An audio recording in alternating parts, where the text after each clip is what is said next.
আল্লাহ রাসূল সাল্লাল্লাহু আলাইহি ওয়াসাল্লাম দেখলেন ইহুদি খ্রিস্টানরা জুতা নিয়ে মসজিদে ঢুকে না। ওরা মনে করে মসজিদে জুতা নিয়ে প্রবেশ করা হারাম। ইহুদিরা মনে করতে মসজিদে জুতা নিয়ে প্রবেশ করা কি হারাম। এটার পক্ষে তাদের দলিলও আছে। মুসা আলাইহিস সালাম যখন তুর পাহাড়ে গিয়েছিল, আল্লাহ তখন মুসাকে দমক দিয়ে জুতা খুলাই ফেলছে। ফাখলানা আলাইক, মুসা ফায়েজ জুতা খোলো, ইন্নাকা বিল ওয়াদিল মুকাদ্দাস তুয়া, তুমি পবিত্র একটা উপত্যকার মধ্যে আছো, জুতা নিয়ে এখানে যাওয়া যাবে না। সে থেকে ইহুদিরা মনে করে কোনো পবিত্র জায়গায় জুতা নিয়ে যাওয়া যাবে না, এমনকি মসজিদে জুতা নিয়ে প্রবেশ করাও হারাম।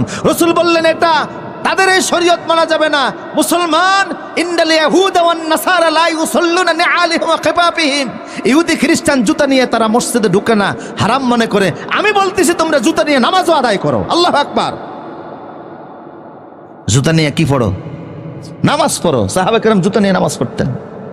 জুতা পায়ে দিয়ে নামাজ পড়তে কোনো অসুবিধা নাই, যদি জুতা কি হয়। তার মানে এই নয় যে আপনি জুতার তলায় করে ময়লা নিয়ে মসজিদ নাফাক বানিয়ে দিবেন। মসজিদকে পবিত্র রাখা লাগবে। ইব্রাহিম নবীর আল্লাহ বলছেন আনতাখিরা বাইতি আলিত তাইফিনা ওয়াল আকিফিনা ওয়া রুকআই সুজুদ। ইব্রাহিম, আমার ঘর কাবাকে পবিত্র রাখো, মসজিদ পবিত্র রাখা, পরিচ্ছন্ন রাখা, এটা ঈমানের অঙ্গ। আল্লাহ রাসূল বলতেন ইজা রাআইতুমুর রাজুলু ইয়াতাদু ফিল মাসাজিদ ফাশহিদু লাহু বিল ঈমান, মসজিদ ঝাড়ু দিয়া যারা পবিত্র রাখে ওদেরকে তোমরা মুমিন বলে স্বীকৃতি দিয়া দিও।